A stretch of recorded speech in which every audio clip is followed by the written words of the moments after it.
O'Malley on the pulse of Burlington County. Z889. Are you ready? Yo, are you all ready for this? Z889. WBCC FM Pemberton 95.1, W236 AM Burlington. W264 BH Mount Howie.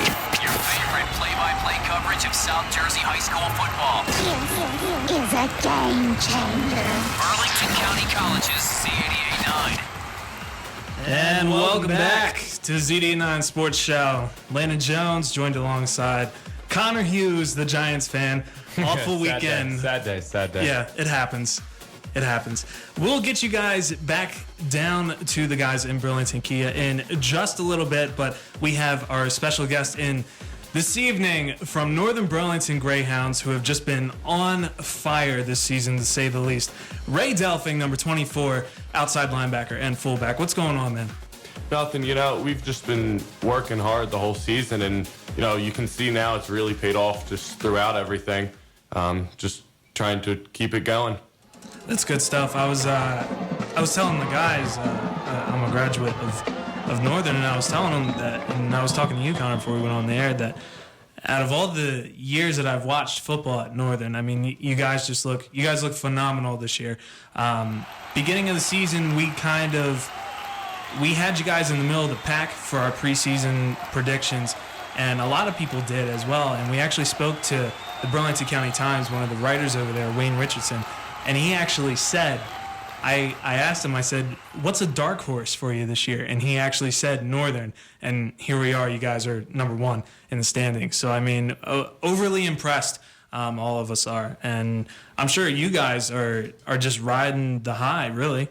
Yeah, it's, just coming from year after year, and, finally to have such a successful season. And for most of the games, we've been voted against for winning. So, just to see people vote on the games and, predict us to lose, and just to be able to prove them, come out every game and prove them wrong and show that, we can do this is great. Now we're going to take it back a couple weeks ago. A lot of people considered your guys' biggest win of the season, aside from last week, to be that game against Burlington Township earlier in this year. At one point in the game, you guys were down 16 points, down 16-0 really. And you went off to rally off 27 unanswered points on your way to a 27-23 win. Take us back to that game. What was said to you guys in the locker room to kind of turn it around in that game? Because when you're down 16 points, it's not something that's just like, oh, we can do it. I mean, that's almost that is a three-possession game. Yeah, you're going into the locker room and, just taking a step back and looking at it, we're starting to, lose a game. And, at that point, we could have just stopped and said, let them win and just given up there. But after losing to Princeton and, just really wanting to come back from that and show everyone that, we are a threat and that we can come out and win a game, even when we're under. Do you think that's the game this season? Because a lot of times when you look at teams, there will be that one game during a year where you'll say, yeah, that's where we got it. That's where you turn around. Wow, we can really make a run in the playoffs. We can really maybe bring home a state championship. Do you guys consider that game where you guys turn around and said, yeah, we're that good? Yeah, taking that game and just looking at every game, it's taking it one step at a time. You start looking at the final game, start looking at the playoffs before the games are over. While you're at week 2 or, week 3 and you're starting to look at the playoffs, you're going to start losing your focus. But, you take one game at a time and, just take a win at a time and work your way on. And now we're at week 2 of the playoffs. Now, in that Burlington Township game, you sealed the deal yourself. Last minute interception. He's smiling with that one. Yeah, he is. He's feeling good about that one. Yeah.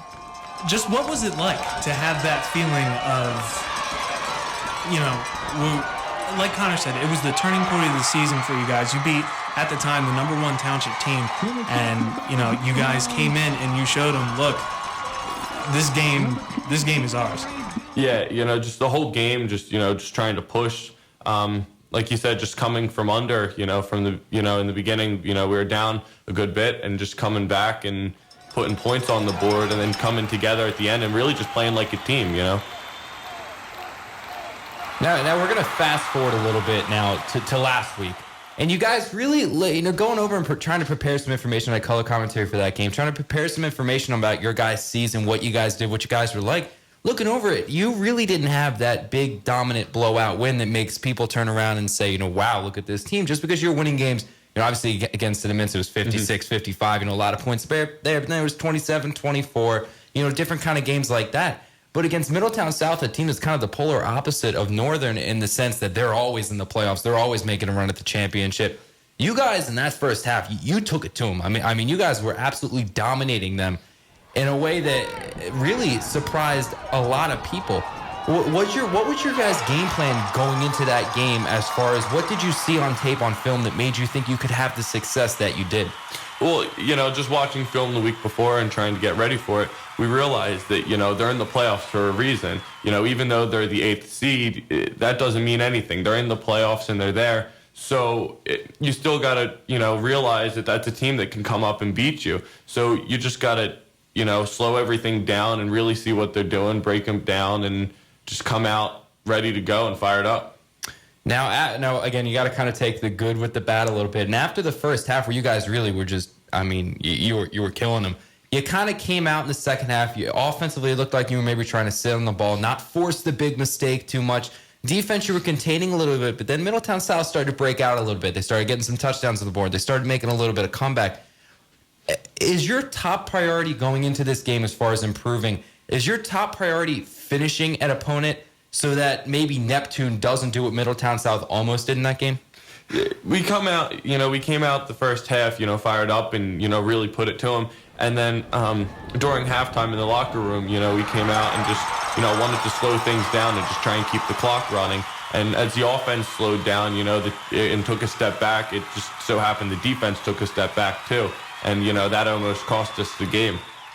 Now, looking at this upcoming weekend and really all the games throughout the season that you guys have played, we've had Coach on the show with us, and we got him with an interview after the Burlington Township game. How does he keep you guys grounded, so to speak, from looking at just this week compared to the big picture? Like, focus on this week, not what's ahead. How does he keep you guys grounded at that level? Yeah, it's really hard to do that, because we're in the playoffs and it's a huge deal. So you're really just wanting to look ahead and just try and get to that final game.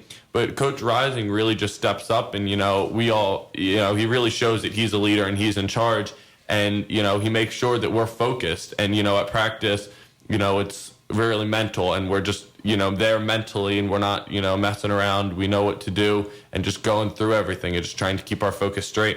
Is that a little bit more difficult for you guys because the majority of you on the team are young? If it's not your first year starting, it's maybe your second year, and a lot of you are coming back next season. You yourself, I believe you're a junior? Yeah. A junior, so you're going to be back next year. A lot of people getting their first kind of varsity action.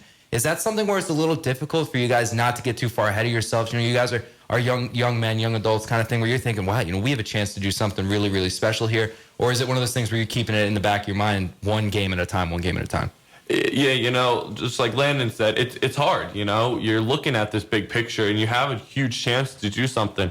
And while you know that, you kind of just, like you said, you got to just push that to the back of your mind and just make sure you take it one game at a time. Because you can't get to that last game if, just by looking there. You got to, keep winning. Now, looking at the game coming up this weekend against Neptune, can't remember off the top of my head who Neptune played last weekend. But either way, it was a close game.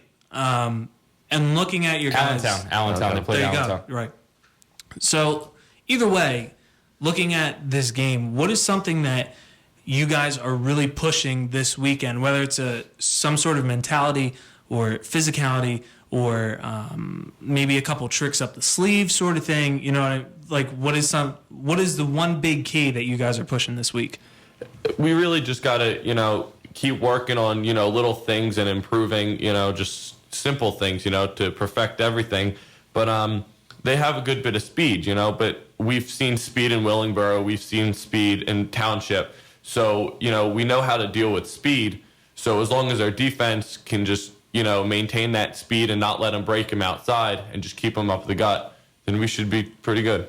Now, you mentioned a little bit about defense. So we're going to have to switch it now a little bit to the offensive side of the ball. And one person in particular, when I was calling the game this past Friday, the one kid that just absolutely stood out to me with the certain things that he, God-given, is able to do was Tosin Adiemo. I mean, this kid with the jukes he can make, the back steps, the way he makes people miss is just really unbelievable. So when you're on, I know you play a little bit of offense, but when you're on the sideline maybe taking your breather and you see him pull these LaShawn McCoy, Barry Sanders, back jukes, left, right, all these incredible things. Is the guys that are on the sideline, the mainly defensive starters, all that kind of thing, are they sitting back there and just saying to themselves, wow, like I get the things this kid's able to pull off?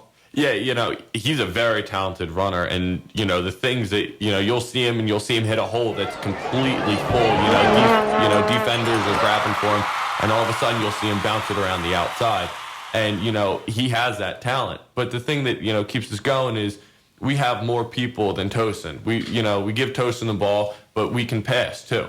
And we can run other people. We saw that. So Palermo.